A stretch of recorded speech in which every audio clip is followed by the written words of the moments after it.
Welcome to Steps to the Stage, a 7th Street Community Theater podcast. Hello and welcome to Steps to the Stage, the community theater podcast where we talk to the theater professionals you know and love. I'm Marley, and today we're going to be covering Chino Community Theater's 3 on the Edge Festival featuring Breathing Corpses, Savage in Limbo, and Bending the Spoon. Right now we're talking about Bending the Spoon, and I have 3 amazing big participants in this play. So if we could just go down the line, introduce yourself and your role in this play. I'm Ken Lay. I am the writer and director of Bending the Spoon. I'm Tracy Lay, and I play Gina in Bending the Spoon. I'm Cindy East, and I play Carol, the grandmother. Amazing. And from our writer and director, could you give like a short synopsis of what's going on in the play? Sure. Bending the Spoon is just the story of a 3-generation family. They're about to celebrate the birthday of the youngest member of the family, who's about to turn 16. But in the process of doing that, it's dredging up a 20-year-old family tragedy that everybody's having to deal with. And it makes it especially hard. It sounds heavy, and certainly there may be a tear or two, but I promise there's lots and lots and lots and lots of laughs as well. Amazing. I mean, we have a unique situation having the playwright be part of the production. So from how's the process been, just like getting to work in this theater on a play you've written? It's an honor, and I'm really appreciative to CCT for allowing us the opportunity to stage this and show it off to people here in the Inland Empire. It's a great cast. It's all people, mostly people that I've worked with before, and certainly I've seen them all on stage at the very least before. So it's great to be able to work with this group. Amazing. And then as actors, how's it been working with your director that's also your playwright? How's this experience? It's so unique to talk about. I'm usually like, why'd you pick this play? But it's like, well, hey. I actually have, I originated the role of Gina back in 2018. We actually did it as a stage reading here at CCT. And then we did it as a stage performance at the Santa Monica Playhouse. Very cool. So I've played Gina. This is my 3rd time playing the part. I absolutely love it. It's interesting having my husband as my director, but this is not the first time he's directed me. And I just love it. I love this role. I love this play. And I just hope it really resonates with the audiences as well. Yeah. How have you felt? I am honored to have been selected through the audition process to be a part of this group. And Ken is wonderful as a director. He's empowering, even though he wrote the play. And I guess because he wrote it, he has so much more insight. Yeah, very true. Than the average director would have. And he's given us the benefit of that insight, and he's been eloquent with that information. So it's really been helpful. I'm loving doing this. The part of Carol really resonates with me. I relate to her in almost every way. Not 100%. I didn't experience the tragedy that Ken referenced, but I've referenced those feelings. I have, you have fear as a parent and a grandparent when you're raising children and you have grandchildren and you see them struggle. Yeah. And so you do have those fears. And luckily they've not come to fruition, but I still resonate with that, given that I'm actually the age, I believe, of my character. And I've been married 52 years. I experienced some of what she's going through. So I really relate to it. And I'm, again, just honored to be a part of this and excited to put it on the stage. And I hope a lot of people come to see this because, as Ken said, even though it deals with a tragedy, there are a lot of light moments and there is some laughter and we keep it real. And I think that the audiences will be pleasantly surprised to come see this. Yeah, I love it. We've had a lot of now, because this is the 3rd play we're talking about in the 3 on the Edge Festival, we have a lot of the same themes like dark comedies and the human experience and adding all of that in. So how's it been for you? I mean, it's a different experience, but more on the directing. How's it been putting comedic elements into some heavy storylines for like directing the actors, how's that been?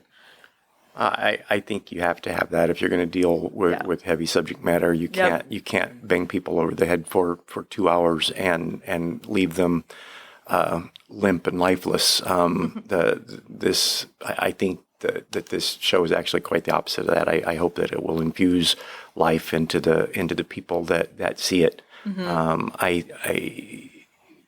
One of the things that we talk about is the fact that somebody once asked me after they saw the show, I believe it was in Santa Monica, and said, well, is it about this problem, or is it about that problem, or is it about this other problem?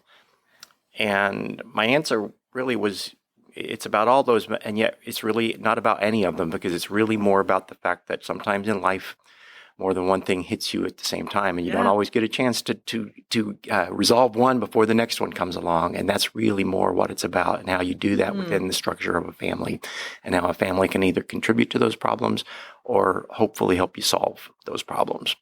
Yeah, amazing. And then as actors, how's that kind of, the comedic and dark, how's that been in the process? Has it been an easy process, or are there some like weird things that you have to work through?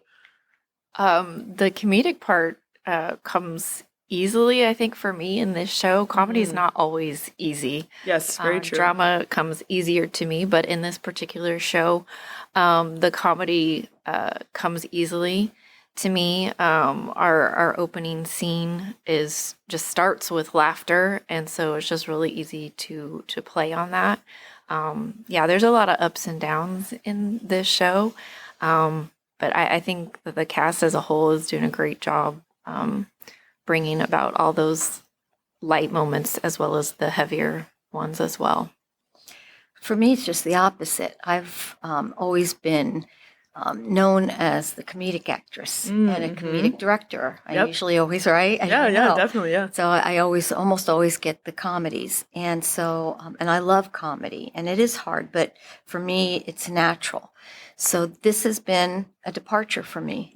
And it's a challenge, but it's a welcome challenge. And what's exciting for me is to explore all the different levels. It's not just one level. There's a lot of levels. There's every emotion that a human can have that we're experiencing in the show. And so for me to find those different levels and those different emotions has been a rewarding challenge. And I hope that I'm living up to the expectations. It's been fun. Amazing. It's so cool having such like a personal like touch. I feel like anyone watching it will be like, wow, I can like, how you can feel when like the actors are working together, and when it's like something really special to people, they can feel it on stage. From the more production side of it, how's it been like fully seeing your play like fully like realized with like costume and set? Like how was those like decision making been like interesting and fun in this experience? I think the challenge with Three on the Edge is always that you're sharing space and stage, and to a certain extent, you're honestly you're sharing the set as well. Yes. So there's been a lot of collaboration and cooperation that's been necessary. Chino keeps the stage busy. So even as we're recording this podcast today, they're just now doing the strike on the show that just ended. Exactly. And in less than 2 weeks, the festival opens. So there's very little time to be on stage. So the production process is quite challenging. We don't have we have very little time on stage, and just a couple of rehearsals on the actual set before we open. So that's just the nature of Three on the Edge. It's one of the challenges. But I've seen so many of the Three on the Edge productions over the past several years, and the shows always seem to rise to the challenge. Yeah, I agree. Yeah, there's something in like the like tension, so to speak, that like makes people rise to the occasion. So yeah, I agree. I think this will be an amazing thing to watch. What has been like, this is like a unique production experience. What's been like the best or most memorable like little moment that anybody's had? I don't know. Going back to Ken being the playwright and performing in front of the person who wrote it. Yeah, you don't get that cool chance. Experience. Right? Not a lot of people get to do that. Right. And so we make jokes every now and then when we're, if we're flubbing up lines or we get stuck on something, like, talk to the playwright about this, And you can. Yeah. Cool. And so there's even been some times where he's like, I'm going to change that. We're going to change the wording there. And he's like, I can do that because I wrote it. So I know. That's so cool. yeah. So it's just a different perspective. Yeah, and there was another instance where one of the actors, AJ, I was giving him a bit of stage direction. He goes, "But that's not what's written here." And you're like, well, guess what?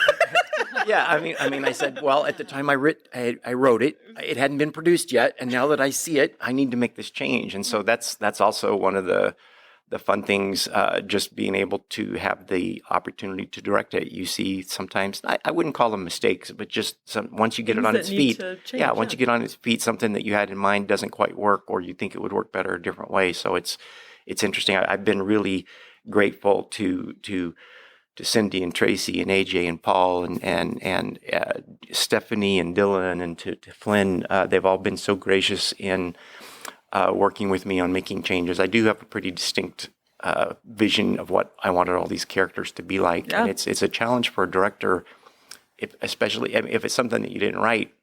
Artists can have differences of opinion, and they're not, and they could both be right.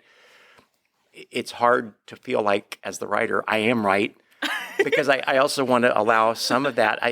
I want to be able to bring the best ideas to the stage, and if somebody has a better idea than I did, I want to be able to honor that. But it can be a challenge, especially if it's a little different than what you'd originally envisioned. So it's a growing process for me as well, trying to navigate the waters, both as the writer and the director. Yeah, very interesting. I think you've been relatively flexible. This is my third time now working closely with a playwright. The other two times I directed. I was directing plays written, and the playwrights were local. And Tracy was in one of them that I directed, where our playwright came. And even though he didn't direct, he watched and he loved some of the things that we directed and that the actors came up with, some of their ideas. And he even said, even though it's they were both published plays, or one was not. One was published. He's the one I'm referencing right now. He said, I'm going to try to alter that because I liked what they did. And so, that makes you feel good. It does, right? It does. Because that was, And so, it's been an interesting process. Being in a play directed by the playwright, though, has been quite different than having the other playwright be by my side or be there to critique what we've done. Yeah, it's kind of a unique thing about theater and like writing theater. It's like you can like have like a proofreader, but it's like it needs to happen to know like what's gonna work and stuff. So that's been really interesting. Has there been anything on the director side and writing side that's been like surprising that's happened that like worked, like just like I know there's been readings and stuff, but seeing it like a fully fledged production that you were surprised about that worked, or something that you had an expectation for that ended up being different? Yeah, I mean, there are a lot of big laughs that I expected to be smiles from the audience, and I've been really gratified by that things cool. that I never imagined that there would be the laughter that there has been for some of the things. There's at least one moment that has never worked very well that I thought was going to be really funny, and actually in this version I've altered the lines a little bit. It'll be interesting to see if it plays a little bit differently. But yeah, you get surprised sometimes, and especially, I would say, especially the laughs that have come consistently that I would just kind of expecting to be smiles.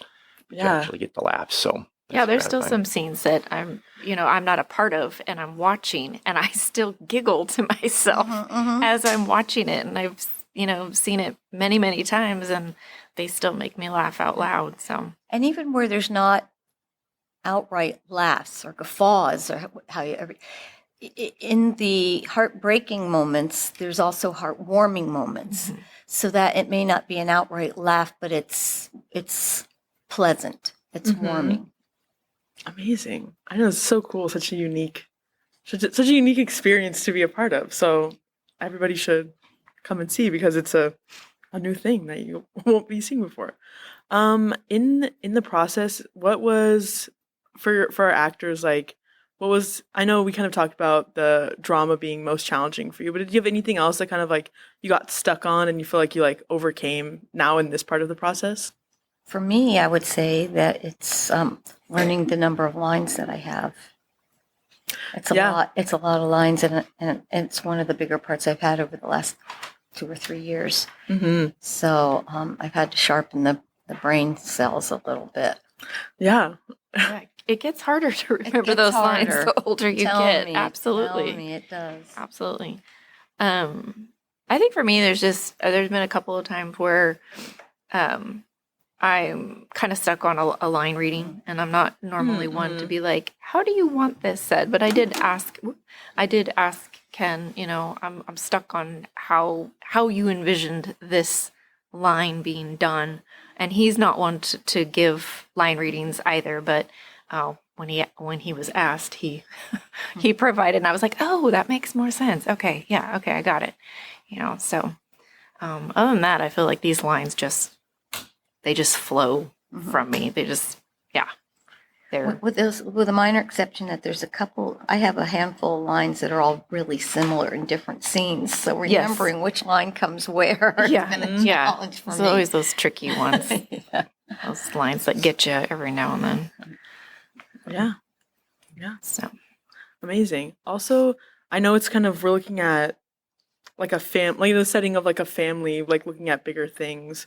What was kind of the inspiration on like having that being what we're focusing on, and and why specifically like with a family, like having the like comedic element, like why were you drawn to doing that? It's partly my personality. I do. I mean, I have a sense of humor. I do feel like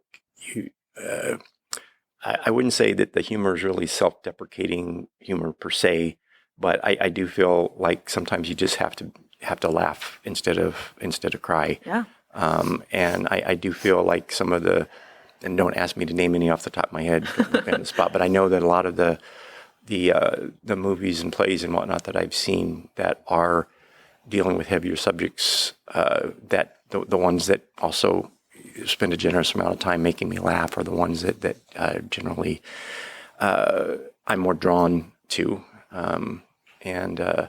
So I as far as inspiration, I think it's just being part of a family, and the challenges of being part of a family and trying to deal with life's challenges. And family can be defined anyway, whether it's by blood or it's by or maybe by the group of people that you call your family, whether they're blood or not. Yep. When you have that support, it's nice to have. I think too, the comedy that comes with it is not slapstick. It's not farce. It's just things that happen in families, in relationships, the way you say things to each other. I think the comedy comes from the fact that people are going to see these characters and relate to them. Oh my gosh, that sounds just like my dad, or that's, oh my gosh, that's how I talk to my own husband, or whatever. And I think people will connect with that and they'll relate to that. It's not so much, here's a joke here, but it's like, it's how people talk to each other. It's how family members. Out of real life. Exactly. Yep, definitely. Yeah. What's everyone's like best moment, or like a moment, something that happened that you're most proud of? Something you want like a listener to like know about when they're watching the play. For me, it's delving deep into my emotions and being vulnerable. Yeah. And because I'm not that type of person, my personality, I'm not vulnerable. Thing, yeah. I'm strong and I have a tough facade. And so for me to dig deep and find that vulnerability has been rewarding. Yeah, amazing. I think for me, some of the topics are kind of starting to hit home in my own life. So that's made it challenging. There's times where I've gotten a little bit more emotional than I normally would. Yeah, it hits a little harder. Some of the lines are hitting home. And so I've had to like rein in and kind of take a breath and go, okay, whew, all right, let's, so there's I think there's not just me that's done that. We finish up a scene and everybody just kind of goes, okay, we got through all of that. But I'm just super proud of my husband. Yeah. When he would not let me read a lot of the script when he was first writing it. I would get maybe little bits and pieces, but he wanted it to be something that was more complete. I think it was. I don't recall you.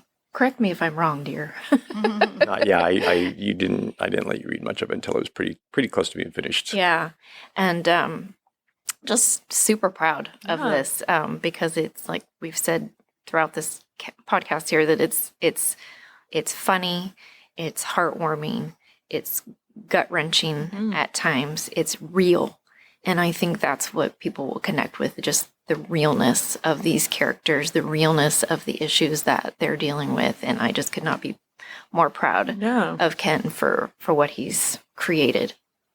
And I'm so glad to be a part of it again. Exactly. I love it. What's been your best moment? I know there's probably a lot going on, but just like a small little thing. I think seeing Tracy's been my Gina for all three performances, but I've had Cindy is the third Carol that I've had, and it's fun to see what each actor brings that's different from what the others have brought. And as a writer, it's very gratifying because if I want this to live on, it's not going to be the same cast every time, and you have to see if other people can bring other things, and that the characters are still living and breathing and doing what they need to do. It could be a little different than what somebody else brought to it, but if it's a real play and if it's going to last, it has to be able to do that. And so it's been really great seeing Cindy and AJ and Paul and Stephanie and Dylan and Flynn bringing different things to these roles because none of them have played them previously. So it's nice to see that. Yeah, like people create their own relationships with this play that you obviously had for a long time. So that's cool. That's cool to see. Okay, it's been amazing talking to you. As we kind of wrap things up, if you were to sell the show in one word, what would you say? We've been doing that for the rest of them. Just one word to kind of just describe the play. It's something that would draw someone in. Wow, one word. It's hard to distill it down to one word. It's life. I love that. That's very cool. Yeah, life. Oh my gosh. Humanity. Oh, cool. I love it. Heart. Wow, those are good. Those are good words. I love it. So everybody, Bending the Spoon will be performing May 10th and 25th at 2:30, and then May 17th, 15th, 17th, and then on the 23rd at 7:30. So everyone, get your tickets for this unique experience watching Bending the Spoon. And thank you all for talking to me. It's been amazing. Thank you so much, Marley. Thank you, Marley. Appreciate it. Thank you. Thanks for listening to Steps to the Stage, a 7th Street Community Theater podcast. Follow us on your favorite podcast platform and leave us a review and a 5-star rating. It really helps. You can also find us on Instagram, Facebook, and YouTube. Special thanks to Chino Community Theater and Chino Community Children's Theater for their generous support. And very special thank you to the listeners. Steps to the Stage was created by Joey Rice and Kirk Lane. Logo created by Marley Lane. Original music by Joey Rice. Your host, Marley Lane. Engineer and producer, Joey Rice. Engineer and executive producer, Kirk Lane.